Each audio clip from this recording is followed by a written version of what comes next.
कौन बनेगा नेता। नगर निगम के चुनाव पास आने वाले थे। पूरे कानपुर शहर में टिकट को लेकर मारामारी शुरू थी, लेकिन सबसे ज्यादा चर्चा में वार्ड नंबर 40 की सीट थी। वो इसलिए क्योंकि इस बार वहां की सीट महिला के लिए आरक्षित थी। अब सवाल ये था कि चुनाव लड़ेगा कौन। इससे पहले ठाकुर साहब वहां से पार्षद थे और इस बार उन्होंने अपनी पत्नी सीमा ठाकुर को टिकट दिलवाई और ठाकुर साहब की शान के कारण सीमा जी ने 20,000 वोटों से चुनाव जीत लिया। अरे बधाई हो सीमा भाभी, अब तो आप वार्ड की पार्षद बन गई हैं। अब तो हमारे काम आप ही करवाएंगी। अरे ये तो सिर्फ नाम की पार्षद बनी है, वो तो महिला सीट आ गई, वरना पार्षद तो मुझे ही बनना था। अब भले ही चेहरा इसका होगा, लेकिन पावर तो मेरी ही होगी। अरे वाह भाई साहब, क्या दिमाग लगाया है आपने भी। आइए आप लोग, खाना लगा दिया है सबके लिए। सीमा जी पार्षद बन चुकी थीं, फिर भी उनकी एक ना चलती। सारे काम ठाकुर साहब खुद ही संभाल लेते और जहां जरूरत पड़ती वहां सीमा जी का अंगूठा लगवा लेते। सीमा जी ज्यादा पढ़ी लिखी भी नहीं थी। एक दिन ठाकुर साहब और सीमा एक प्रोग्राम में जाते हैं। अरे ठाकुर साहब, आप आ गए। ओहो, पार्षद मैडम भी आ गई हैं। स्वागत है आप दोनों का। लगता है हमारे पार्षद फंड का सही इस्तेमाल हो रहा है। चलिए अब उद्घाटन करते हैं। ये लीजिए ठाकुर साहब कैची, आप ही सबसे पहले प्रवेश कीजिए। सब लोग आगे निकल जाते हैं और सीमा जी पार्षद होने के बावजूद भी पीछे खड़ी रह जाती हैं। वो देखती हैं कि वेलकम बोर्ड पर उनका नाम है, लेकिन महिला होने के कारण कोई उनका सम्मान नहीं कर रहा।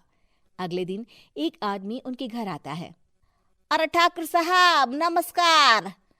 कल ना हम नोटिस किए कि हमारा घर तो अवैध है और नगर निगम वाले उसे तोड़ने आ रहे हैं। अरे कुछ कीजिए ना ठाकुर साहब। देखो भाई, मैं तो ज्यादा कुछ कर नहीं सकता, पर अगर तुम सबकी जेब गर्म कर दो तो कुछ हो सकता है। कुल मिलाकर 4 लाख लगेंगे। अरे 4 लाख ठाकुर साहब? अरे भाई, मैं अपने लिए नहीं मांग रहा हूँ। दरोगा है, इंजीनियर बाबू है, बड़े साहब है, सबको देना पड़ता है ना थोड़ा थोड़ा। बोलो है मंजूर? तभी वहां अचानक सीमा जी आ जाती हैं। अरे ये आप क्या कर रहे हैं? पहले इन्हीं लोगों से तो आपने वोट मांगे, अब इनसे ही पैसे ले रहे हो। अरे चुप रहो तुम, तुम्हारा काम है सिर्फ अंगूठा लगाना, तुम वही किया करो। मुझे दूसरे काम तुम मत सिखाओ, समझी? और तुम ना जाओ, अब पैसे लेकर आओ, वरना जेसीबी किसी भी वक्त आती होगी। सब कुछ ऐसे ही चलते रहता है। एक दिन सीमा जी और ठाकुर साहब को एक लोकल मीटिंग में बुलाया जाता है। वहां पर कई और अधिकारी लोग भी मौजूद रहते हैं। अब मैं चाहूंगा कि ठाकुर साहब हमारे बीच 2 शब्द कहें। मेरे प्यारे भाइयों और बहनों, आज मेरा सौभाग्य है कि मैं आप सबकी सेवा दिन रात कर पा रहा हूं। आपने मेरी पत्नी को भारी मतों से जिताया है, इसलिए मैं आप सभी का शुक्रगुजार हूं। मैं आप सबसे वादा करता हूं कि हमेशा की तरह हमारे वार्ड में किसी को कोई तकलीफ नहीं आने दूंगा। सभी लोग तालियां बजाने लगते हैं। अब मैं माननीय पार्षद मैडम को स्टेज पे बुलाना चाहूंगा। अपने नाम को बुलाया सुनकर सीमा जी एकदम चौंक जाती है।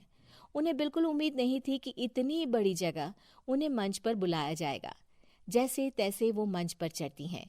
ऊपर जाते ही सीमा जी को सारी पुरानी बातें याद आ जाती हैं कि किस तरह उनके पति उन्हें कभी भी आगे बढ़ने नहीं देते और उनके नाम से गलत काम करते हैं।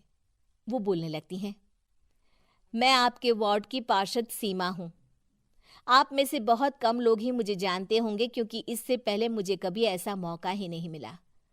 सारे मौके मेरे पार्षद पति यानी आपके ठाकुर साहब ही लेते रहे, लेकिन आज ये मौका मुझे मिला है तो मैं इसे ऐसे ही नहीं जाने दूंगी। मैं आपको ये बताना चाहती हूँ कि आपके ठाकुर साहब मेरे नाम की आड़ में गैर कानूनी काम करते हैं, जिस पर अंगूठों के निशान मेरे होते थे। इसीलिए मैं अपनी गलती मानती हूँ और आज अपने पद से इस्तीफा देती हूँ, ताकि आगे से कोई गलत काम ना हो पाए। अब फैसला आप सबके हाथ में है कि आप हमें क्या सजा देना चाहते हैं।